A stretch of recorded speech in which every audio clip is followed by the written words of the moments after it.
ዛሬ የምናወራው ስለ ተራ ሆቴሎች አይደለም፣ እጅግ በጣም ቅንጡና ውድ ስለሆኑ ሆቴሎች እንጂ። ሰላም ጤና ይስጥልን ውድ ቤተሰቦቻችን፣ እንዴት ሰምታችኋል?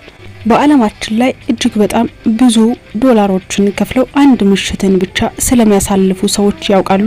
እነዚያን ውድ ብሮች የሚያስከፍሉ ሆቴሎችስ እነማን ናቸው? ይሄን ሁሉ የምናይ ይሆናል። ውድ ቤተሰቦቻችን ታዲያ ቪዲዮውን ከወደዳችሁት ላይክ እና ሰብስክራይብ ማድረጋችሁን እንዳትረሱ። እነዚህን 5 ሆቴሎች ዛሬ ልናስቃኛችሁ ወደድን። እናንተም እስከ ቪዲዮ መጨረሻ ድረስ እንድትከታተሉን ጋበዝናችሁ። ውድ ቤተሰቦቻችን ታዲያ እጅግ በጣም አግራሞትን ከፈጠረብን ከመጀመሪያ ሆቴል እንጀምራለን። ሁላችሁ እንድትቆዩ ጋበዝናችሁ።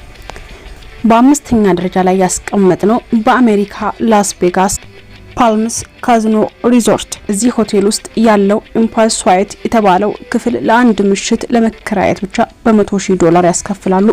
ክፍሉ ውስጥ የራሱ የሆነ የግል መዋኛ ገንዳ እንዲሁም ደግሞ የኪነ ጥበብ ስራዎች አሉበት። ታዲያ ውድ ቤተሰቦቻችን ይህን ያክል ገንዘብ ቢኖራችሁ ለአንድ ምሽት ብቻ $100,000 ለመክፈል ፈቃደኛ ትሆኑ ነበር? እንግዲህ ይህንን ኮሜንት ሴክሽን ላይ ያስቀምጡልን። ውድ ቤተሰቦቻችን እጅግ በጣም ቅንጡና ውብ የሆነ አዳር ለማደር ታዲያ $100,000 መክፈል ግዴታ ሆኗል። በአራተኛ ደረጃ ላይ ያስቀምጥነው ደግሞ በኒውዮርክ የሚገኝ ዲማርክ ሆቴል ነው። ታዲያ የዚህን ሆቴል ፔንታውስ ክፍል ለአንድ ምሽት $75,000 ያስከፍላሉ። ክፍሉ 5 መኝታ ቤቶችና ሴንትራል ፓርክ ቁልቁል የሚታይ ትልቅ በረንዳ አለው። ታዲያ እዚህ ሆቴል ላይ ለአንድ ምሽት ፈልሰስ ለማለት ብቻ $75,000 ያስከፍላሉ። ውድ ቤተሰቦቻችን በሀገሩ የሚገኙ ማለትም በሀገረ ኒውዮርክ የሚገኙ ሰዎች እንኳን በቀላሉ ሊዝናኑና ሊገቡ የሚችሉበት ሆቴል አይደለም።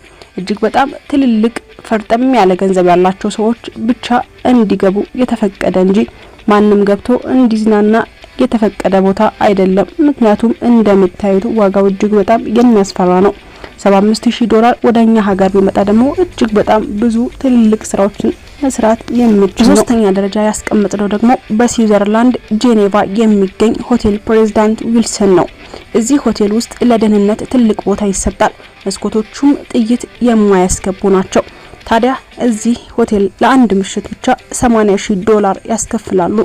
ታዲያ ውድ ቤተሰቦቻችን በሆቴል ፕሬዝዳንት ዊልሰን ለመዝናናት ለአንድ ምሽት ብቻ $80,000 ጠብ ማድረግ ግዴታ ነው። ይህ ከሌላችሁ እዚህ ቦታ ማረፍም ሆነ መዝናናት የማይቻል ሲሆን እጅግ በጣም ቅንጡና ለየት ያለ አሰራርም አለው።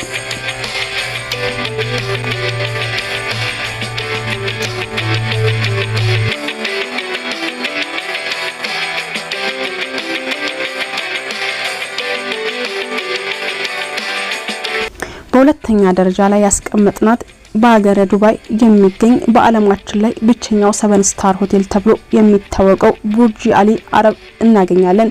ይህ በጀልባ ቅርጽ የተሰራ ሆቴል ውስጥ ያሉ ግድግዳዎች በወርቅ የተለበጡ ናቸው።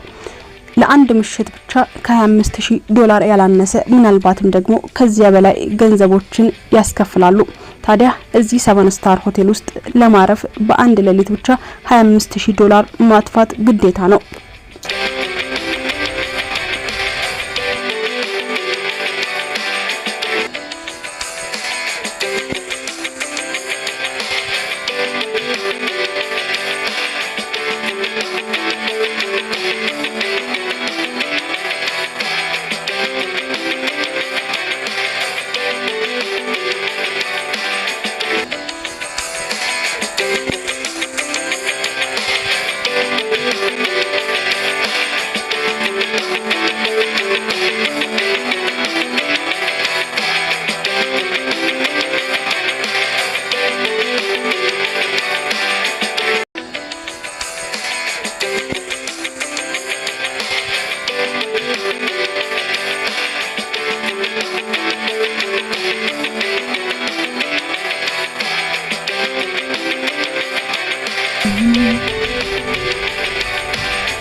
በመጨረሻም በአንደኛ ደረጃ ላይ የምናስቀምጠው ለቨርስ ዲፕ የተባለው የባህር ውስጥ ሰርጎ መርከብ ሆቴል ነው።